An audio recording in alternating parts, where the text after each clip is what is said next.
Okay artiste ready sir. Start camera.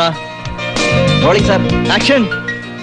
ചമന്തി, ഓർമ്മ വെച്ച നാൾ മുതൽ പ്രേമത്തിന്റെ ആദ്യ കിരണങ്ങൾ എന്റെ മനസ്സിൽ അനുരണനങ്ങൾ ഉണർത്തിയപ്പോൾ നീ ആയിരുന്നു എന്റെ മനസ്സിൽ.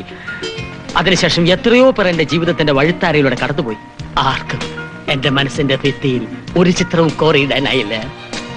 എന്തൊരു പ്രസന്റേഷൻ! എഴുതുമ്പോ ഞാൻ മനസ്സിൽ കണ്ടതുപോലെ തന്നെ. അതൊക്കെ. അടുത്ത ഷോട്ട് തരൂ.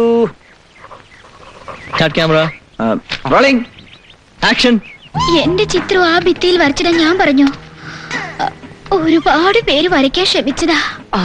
ആർക്കു വേണ്ടി ഞാൻ ഇതുവരെയും നിന്നു കൊടുത്തിട്ടില്ല. സ്വപ്നവും ഭാവനയും ഒക്കെ ഓരോരുത്തരുടെ സ്വകാര്യവാ. അത് ഞാൻ വില വെക്കുന്നില്ല. നിങ്ങളുടെ മനസ്സിന്റെ ഭിത്തിയിലോ ഗേറ്റിലോ എന്റെ ചിത്രം വരച്ചോളൂ. ഓയിൽ പെയിന്റിലോ വാട്ടർ കളറിലോ? വാട്ടർ കളർ മതി. ഓയിൽ പെയിന്റ് ആവുമ്പോ ചിലവല്ലേ. Merchant of Venice. ഈ ഹ്യൂമർ സെൻസ് ആണ് എന്നെ നിന്നിലേക്ക് അടുപ്പിച്ചത്. ഈ ഹ്യൂമർ പ്രോംപ്റ്റിംഗ് വേണ്ട. എന്താ പറയാ? തോട്ടപ്പള്ളി തൊമ്മ ഏതോ പൈങ്കിളി വാരികന്ന് കടമെടുത്ത് എഴുതിയ മാട്ട ഡയലോഗ് ഞങ്ങൾ പറഞ്ഞെന്ന് കരുതി താൻ വലിയ തിരക്കഥാർത്ഥമൊന്നും ആവണ്ട. താൻ അപ് ടു ഡേറ്റ് ഫിലിം അക്കാഡമിയിലെ പിയൂൺ കം കുക്കാണ്. അത് മറക്കണ്ട.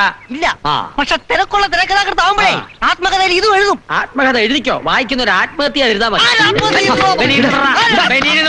പോയി അഭിനയിക്കണം. ഞാൻ പോവാൻ തയ്യാറാണ്. ബനീനിൽ വിട്ടല്ലേ പോവാൻ പറ്റൂ. വിടടാ.